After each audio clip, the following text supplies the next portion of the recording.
Hello, my name is Mackenzie Sullivan, and I want to become a dance therapist later in life.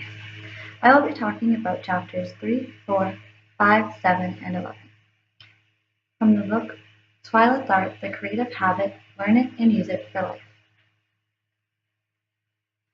These chapters are linked together in my mind because I feel as though you need to understand how you see the world and the different ways that you take in what is going on around you. It also explains why you have to have an imaginary box to form your ideas. The accidents and failures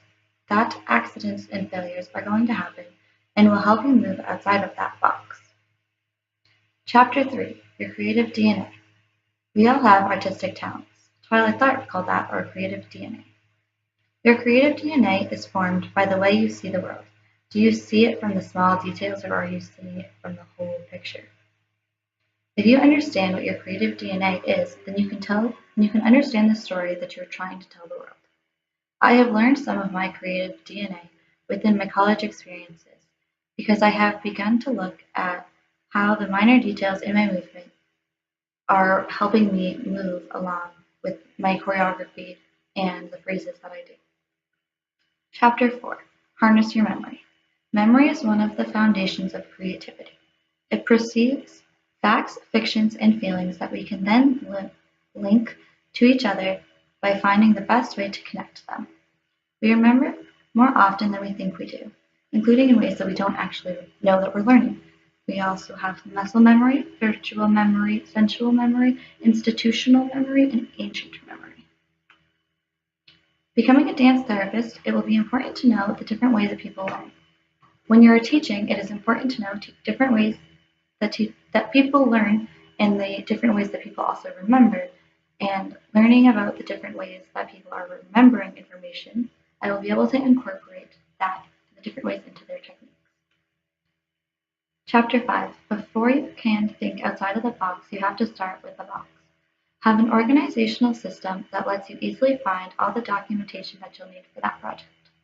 You just have to understand that a box is not the substitute for creativity. It can't compose, write, create, or dance for us. It is just the guidelines for us to begin the process.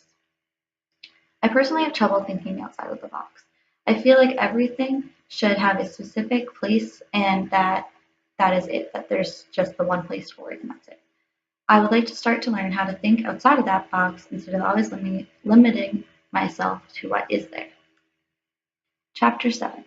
Accidents will happen. It is important to plan your work in order to keep it organized. You must be open to events, accidents, and changes. They are bound to happen and become our opportunities.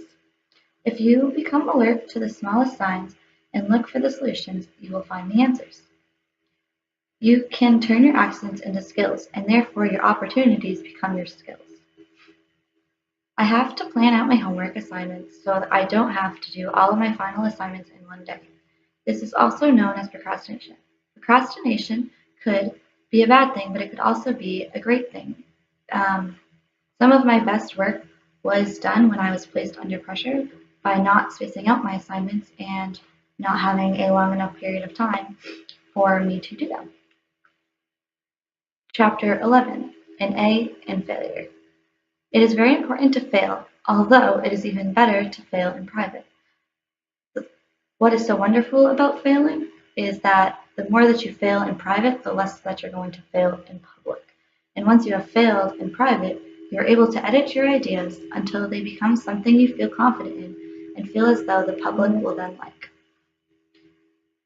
This way, we begin to feel judgment-free within our own movements and our own ideas.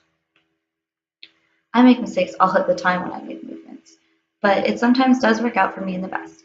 I've started to learn new ways to get into my movements or even choreograph in general. I want to make sure my students later in life never feel like the mistakes they made are a bad thing. It's not how we make our mistakes, but it's how we learn from them. I feel like that's a good thing to live by, and that's what I would like to teach my students. In conclusion, I found these chapters to be the most applicable to my professional life and my future career because I want to be able to help students learn from their mistakes. If you stay inside of your box, your creativity will be limited, and I don't want anyone's creativity to be limited, although you also need that box There, you need to learn how to get that box so that you can begin to form your ideas. Accidents and failures are bound to happen and can be great. You also need to begin to understand what you are seeing and remembering while working, planning, and creating. This will help you move outside of your box and outside of your comfort zone. Thank you.